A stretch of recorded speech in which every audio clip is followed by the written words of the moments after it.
You're watching WKYT News at noon.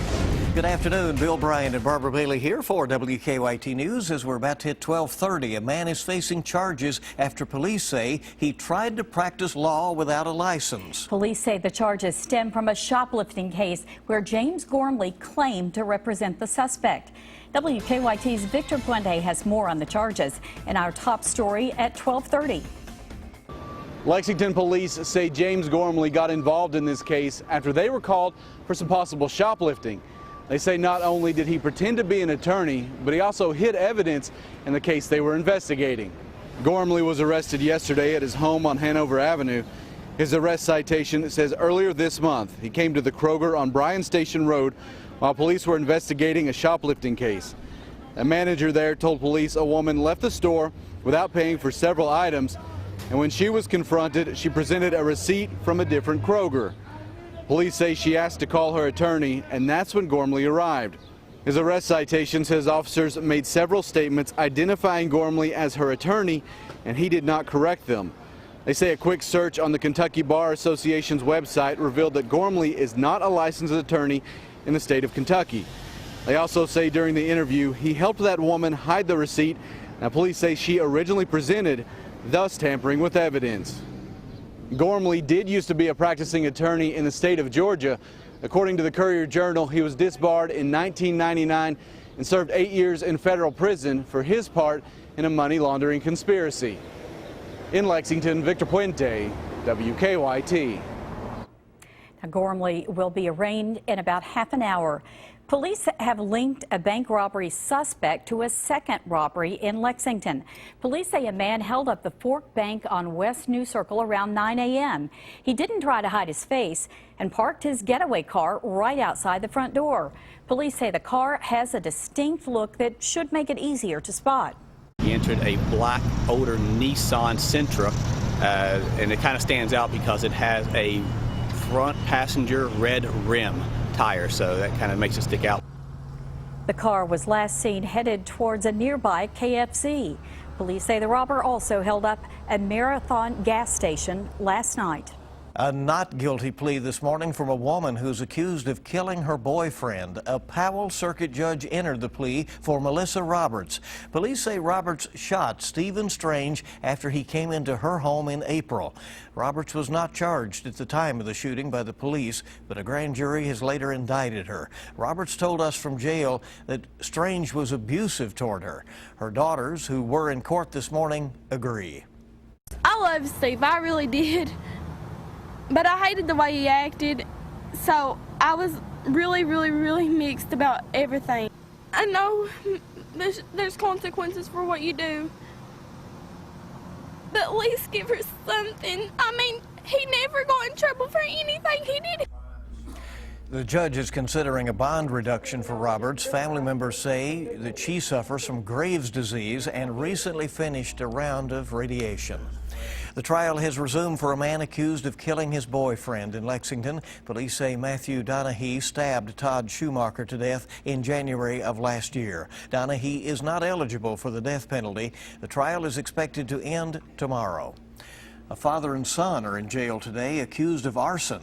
40-year-old Luke and 20-year-old Billy Robinson were recently arrested on a warrant for the fire at a Lincoln County home last month. As WKYT's Phil Pendleton shows us, there were 2 children in the home when that fire started. The story is new at 12:30. The 2 arrested were 40-year-old Luke and his 21-year-old son, Billy Robinson. Both are charged with arson and first-degree wanton endangerment. According to court papers, the 2 went to a home on Highway 328 in Waynesburg on June 30th.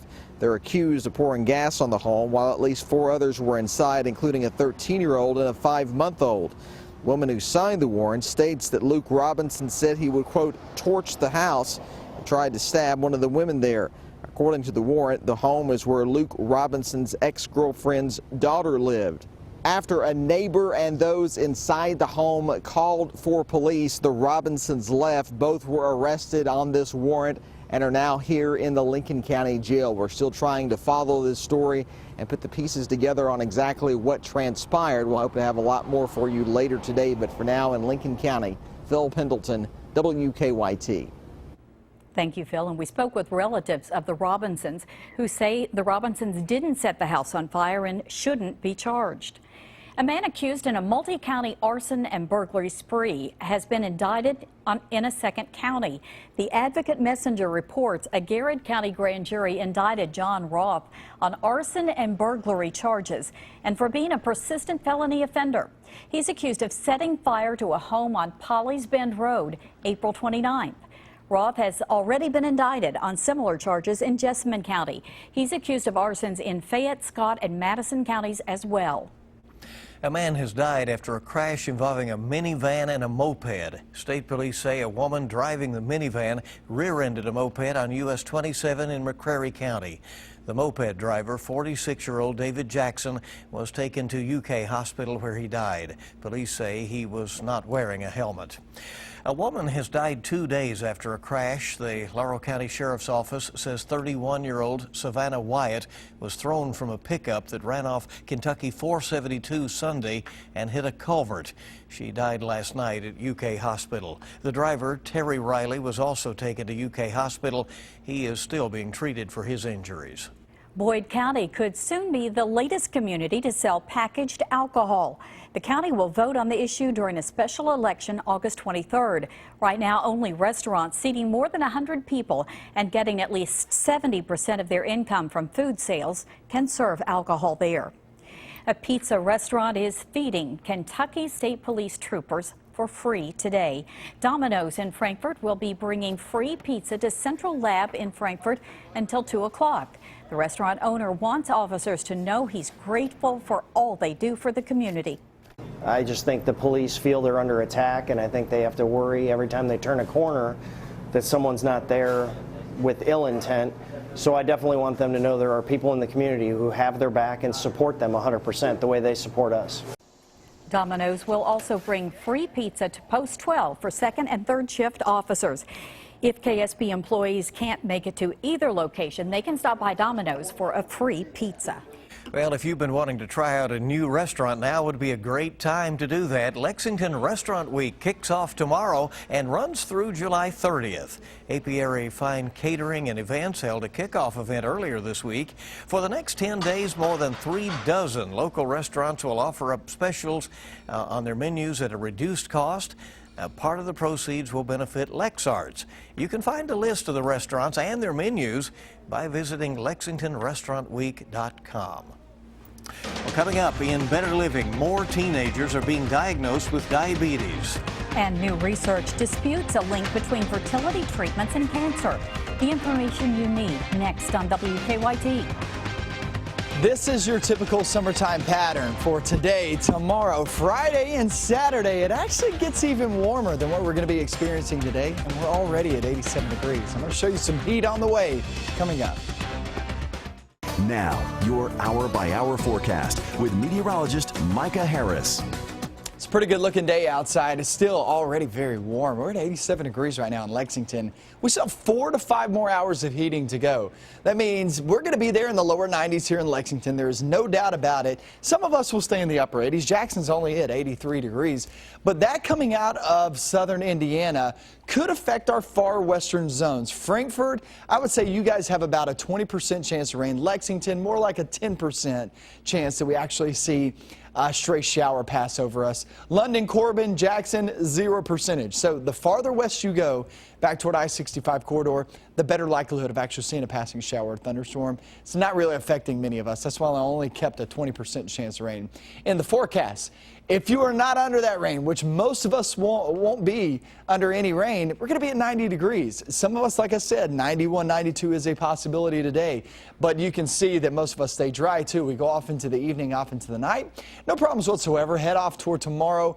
It gets a little bit warmer. Today, tomorrow are basically the same. You can't rule out a degree or two difference of temperatures, but a slight chance of rain toward the afternoon. Big time heat. What does that mean? Yeah, we're going to be sitting with that summertime pattern, not only today and tomorrow, but also heading off toward the weekend, too. So Friday into your weekend, here comes heat index values right around that 100 to 105 degree reading. 105, I would say, would be the max. Most of us won't see that. Most of us won't feel that. But as you're walking out the door both Friday afternoon and Saturday afternoon, Yeah, you're going to be feeling like 100 degrees. Temperatures will actually be right around 90 to about 92, 93 degrees, depending on if you see rain. If you are under rain, which even Saturday and Sunday aren't great chances, you're talking 30, maybe 40%. Even if you're under that, it'll rain on you for what, 20 minutes or so? Then it moves past you. Stick to your plans. This is not a front rolling through. This is a pop-up shower or thunderstorm in towards your weekend as well. So there's really not much going on in the thunderstorm department. It's more of the heat in the forecast. And like I was talking about this morning, this isn't extreme heat. This isn't something that is just completely abnormal for us. Typically, we're 86 to 88 degrees, and you can see we're not that far above that. But it's still hot. I was thinking it's felt still pretty really extreme. hot. Don't get me wrong. I'm glad you put it in perspective. Yes, I'm just saying. It's a combo with the humidity, right? The combination. Could be dangerous there Friday afternoon and Saturday afternoon, especially if you're not under that rain. We'll see. And we'll see if there's an advisory put There out, you go. because it's going to be up there. There you go. Thank you. More teenagers are dealing with diabetes and new information on fertility treatments and cancer. Marley Hall has details in this Better Living report. A study in the Netherlands finds women who undergo in vitro fertilization do not have a higher risk of breast cancer. IVF procedures temporarily affect hormone levels, but researchers say the breast cancer risk is not any greater. The American Cancer Society is endorsing the CDC's recommendation that doctors vaccinate boys against certain types of human papillomavirus, or HPV. The vaccine was originally recommended only for girls. HPV can cause genital, mouth, throat, and other cancers. And researchers have discovered more adolescents are diabetic than previously thought. A study of 2,600 12 to 19-year-olds shows rates are higher than original estimates and that many diabetic teens go undiagnosed. Those are some of the day's top health stories. Marley Hall, CBS News, New York. All right. Coming up, is your child always making messes? You know, troubles on the carpet. Yes, and now you can turn that talent into a title. The Messiest Kid Contest, next on WKYT. Welcome back in. WKYT News continuing. Some kids just have a knack for it, making huge messes. You may have a kid or grandkid like that, but who is the messiest of the messy? We're joined by Kelly Jenkins, General Manager of the Flooring Gallery, to learn about the Messiest Kid Contest. Thank you very much for coming in. Thanks for having me. I think a lot of people are saying, oh, I might know one. We have a contender here. That's right. Why have a contest like this? Yeah, well, we have the contest so we can show like everyday messes that kids make in the house, and that shows the parents how it can be easily cleaned up so they're not so afraid of going with carpet. Okay, right in front of us, we Yes. have carpet that has horrible looking stains on it. Correct. Yep. So what we've done is just taken normal things. You're carrying a hot dog through, mustard gets on your carpet, ketchup. If you like grape jelly on your hot dogs, we have that as well. And we just cleaned it up with some light detergent and warm water, and it shows how it cleans right back to perfect again. So it is the carpet, the fabric itself, that can make a big difference in whether or not stains will come out. Correct. Yep. Yeah, but it's a new. It's been out 10 years, so I guess it's not too new. But they've put it in zoos and other events that show heavy use, and it holds up fantastic. Okay. Bleach, even? Bleach, You yep. could put bleach on this and it's not going to do anything. Yep, just normal. I mean, take the stain out, but it's not going to take the color out. Correct. The fiber doesn't have dye sites, so that it's not a dyed fiber. So the bleach actually doesn't take the color out of the carpet. You brought some other things that might also be effective? Yeah, you know, we all like to have a little bit of wine every once in a while. So if you spill wine, it'll take wine right out of the fiber as well. Okay, when you had this contest, which is a lot of fun, it you had is. the messiest kid. What are kids going to do? What can they expect? So the biggest thing we have there is big piles of mud, and it seems to be the biggest draw. They do snow angels on the carpet, and we just destroy the carpet. And then we have a local cleaner come out and actually do a professional clean to show the carpet coming all the way back to clean. So we'll have a fire truck out there, ice cream truck so the kids can have ice cream, and it's just a fun event on a Saturday. And if it gets too hot, we'll spray them down with a fire hose or something. Snow angels in mud. I love these pictures. This is going to be a lot of fun. Yeah, last year it had all ages, you know, from little toddler all the way to 10 years old or so, and they have a blast. And it is this Saturday? It's this Saturday from 11 to 1, and then we have several prizes, door prizes. The grand prize is Kings Island's tickets, We have Monkey Joe participating with their character out there, so it's going to be a lot of fun. Some may not realize that Bryant Road still exists back there, plotted place there, back that way. Yeah. In that part of Hamburg. Yep. It's just one. It's just 2 steps up off of Man of War, so it's real close to right in the center of Hamburg. Come on out and have a mess Yep. and enjoy it. Thank you. Appreciate you coming. All right. Being a firefighter goes way beyond the obvious, that of course fighting fires. Well, some of the many ways firefighters are responding and helping citizens every day. Next on WKYT. Welcome back in. Great to have you here on WKYT. Recent events across the country, of course, have given us reason to pause and say thank you to police and firefighters, those first responders who are out there every day should an emergency arise. We're joined by Lexington firefighters Jessica Bowman and Todd Holman to gain some insight into their essential roles, maybe some things that we don't think about that you do every day. And we thank you very much for coming in. Thanks for having us. One thing that's always been interesting, you know, there will be a medical run. Basically, you call an ambulance and a fire truck shows up. Why is that? Well, one thing that a lot of people in Lexington don't realize is the fire service and the EMS service are the same group. All firefighters are EMTs at a minimum. About half our department is trained as paramedics as well. So where in other cities you might have a fire department and an EMS department and they're separate, here in Lexington we are all the same. So you get the engine there because they're the quickest to respond when you don't maybe have a, as you called it, a buggy available, an EMS vehicle? Exactly. Sometimes, during the day we're extra busy. There's peak hours. There's going to be attacks on our resources. The engine company may be closer, and they do have paramedics for most of them, and EMTs at least. Well, and sometimes there can be a very big response to what might be a very small incident. Right, so we respond to what is reported to us, and it's a lot easier to scale back our resources if we get there and we realize it's not what was initially reported. But we would rather have too many people there and not need them than not have enough and need them. Do you sometimes get word en route that it's not as big as you thought and you can just kind of slow down? Sometimes we will. Sometimes we'll get maybe a private alarm or a fire alarm come in and we get a report that it was just a false alarm. And we'll go ahead and send a unit just to confirm. But again, we would like to make sure. Absolutely. Far easier to send trucks back than to need them. Yeah. What are some other ways you serve the community? Actually, fire obviously and medical, but we have a hazardous materials team. There's 2 interstates going through Fayette County, and there's a lot of chemicals and things like that can come through here. CO runs we get. We also have arson investigation, building inspection, and the office that Jessica and I work in is community services and public education. We have a dive team, and we have a lot of things we do in the community.